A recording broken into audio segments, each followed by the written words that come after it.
So earlier this week, I did a response video to a post by Teacher Tom called Birds of a Feather. And my dear friend and mentor, Daniel Hodgin, did sort of a similar kind of article on his blog, on his website. His blog is called Shaking Bones. And it's an exceptional blog because he sort of really says this is what has to happen. You need to think of the best of kids and like, and the phrase shaking bones historically means like, if you rattle some bones, if you rattle some cages or whatever, people aren't always going to be necessarily instantly happy with what's happening, but it makes them think, and it makes them think long and hard. And so I've loved that it's called Shaking Bones. And he and Amy Ahola had a podcast together called Shaking Bones.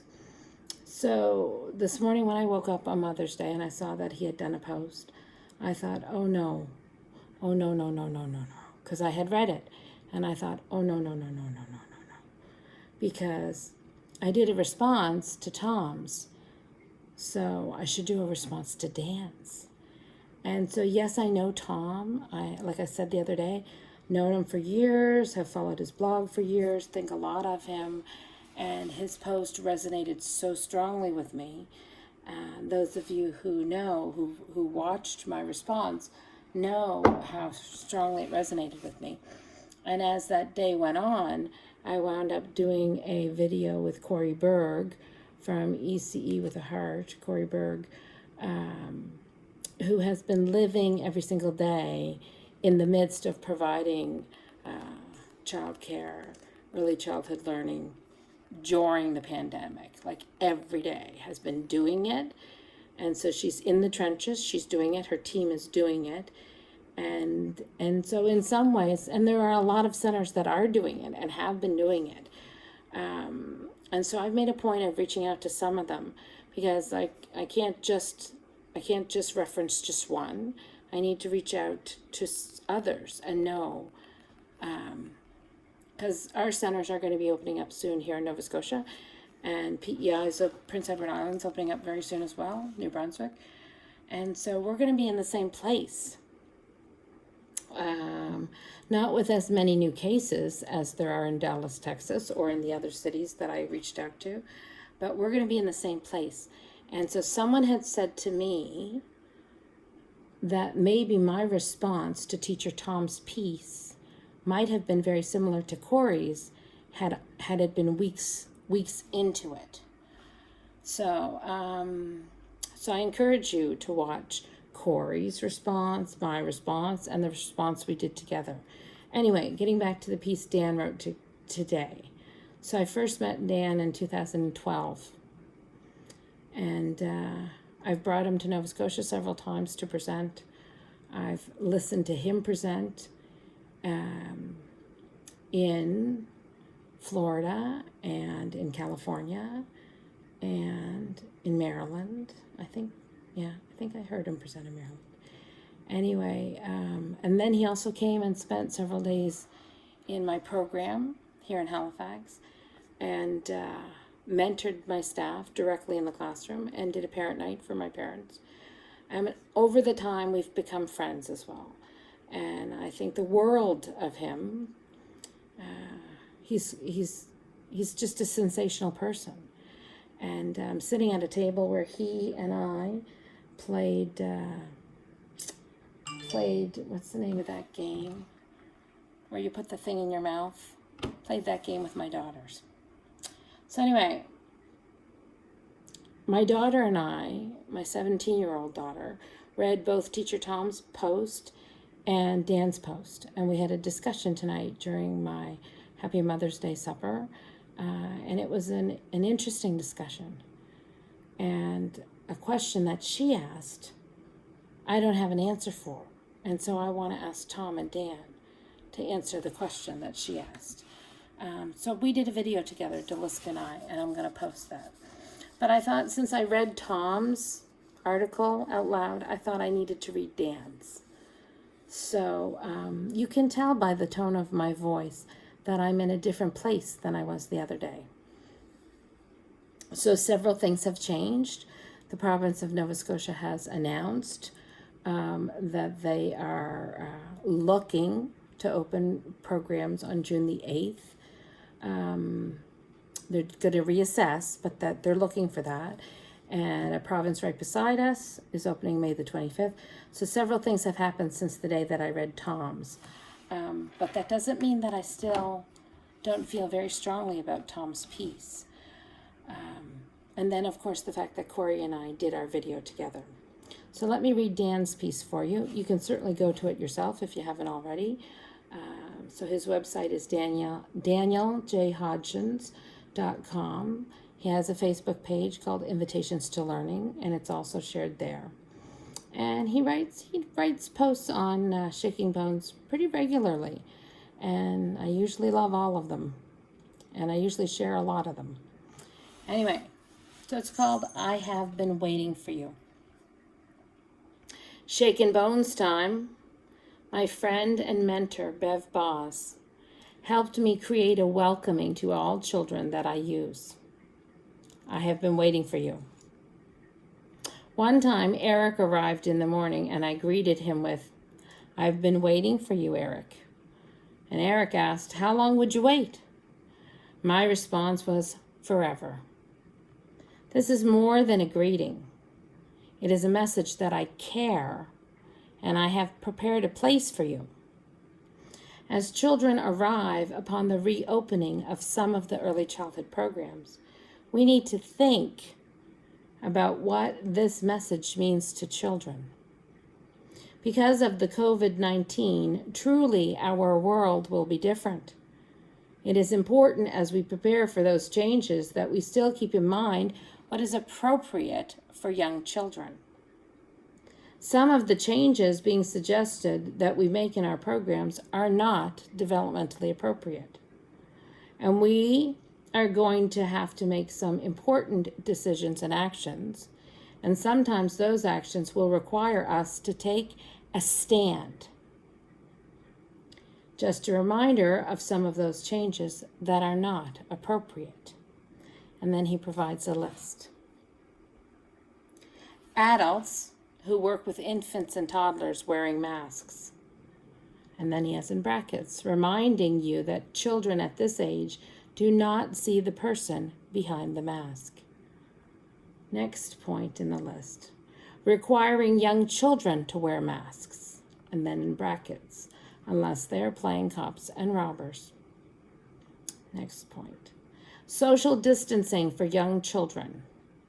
And then in brackets, they will and need to play in close proximity to each other. This age child often plays in herds. Next point, removing loose parts. And in brackets, it is what children need to be creative. Last point, academics to catch children up. Play is still the foundation of all learning. So then he goes on and says, this does not mean that adults won't be responsible about sanitizing and keeping our place clean and safe. Let's just not forget what I have been waiting for you means. He has a graphic. Sometimes you have to take a stand. It's a compelling graphic. And he ends with, this does not mean that adults won't be responsible about sanitizing and keeping our place clean and safe. Let's just not forget what I have been waiting for you means.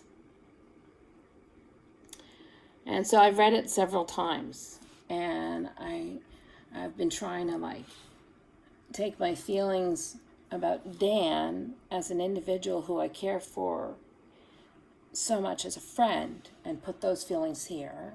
And then I have my feelings about how in so many ways Dan Hodgin, as well as Bev Boss and Michael Lehman, have shaped what I believe is appropriate and best practice for children. And then, since I've been reaching out to centers that are in the midst of all of this and talk to them and ask them point blank, what are you seeing? How are you doing it? And what are you seeing? What are you seeing in how the children are reacting? And are the children still do this, like this phrase, I have been waiting for you. So I have no idea if in Nova Scotia we will be required to wear masks when the children arrive. In less than a month, I will know. I mean, probably, hopefully in less than a week, I will know, because hopefully we'll have the list very soon. But in less than a month, I'll be opening the door and I'll be saying, I have been waiting for you. And so I think if I'm wearing a mask and I say, I have been waiting for you to a child, and that mask is there, but they hear my voice and they see my body and they see that my body's relaxed and they hear my welcoming voice and they hear genuine affection in my voice, that I've missed them and I've been waiting for them. And they're coming to a building that they know and that they're familiar with and they have missed. I guess what I'm asking is, what place does that mask play? And where is all of the scientific data that supports this? And none of that means that I don't think Dan isn't an outstanding mentor. I'm just saying these are bizarre times. And those children that have been away from our program for currently 8 weeks, like this is the 8th week, they're saying on Zoom they miss us.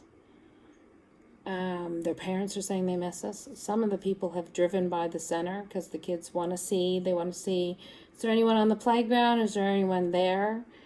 And so are we maybe shortchanging the relationship that we have with the children? Now, he specifically says adults who work with infants and toddlers wearing masks, reminding us that children at this age do not see the person behind the mask. And I know that there's a lot of developmental theory around that, and that's one of the things my daughter and I discussed. But I think that for some people, not us, but for some people, some scientists and some researchers, it's a great time to research that again. Because if from the top of your head to the tip of your toes, the only obstruction that the child experiences with the person they already have a real authentic relationship with is this much, can that child receive messages from that person? I mean, infants are held in prenatal units and rocked by people in masks. And their heart rates slow down and calm down, and they are comforted. And there are children, very young children, infants and toddlers, whose parents, because of whatever situation or illness that baby has or that toddler has, that the parents have to always wear a mask. And those children can thrive, and they develop attachments and bonds with their families. I know that anytime I've heard Dan talk about masks, it's usually been about Halloween masks. And so Halloween is developmentally inappropriate, but like Halloween masks are different. They're different. These type of masks still enable you to see the face.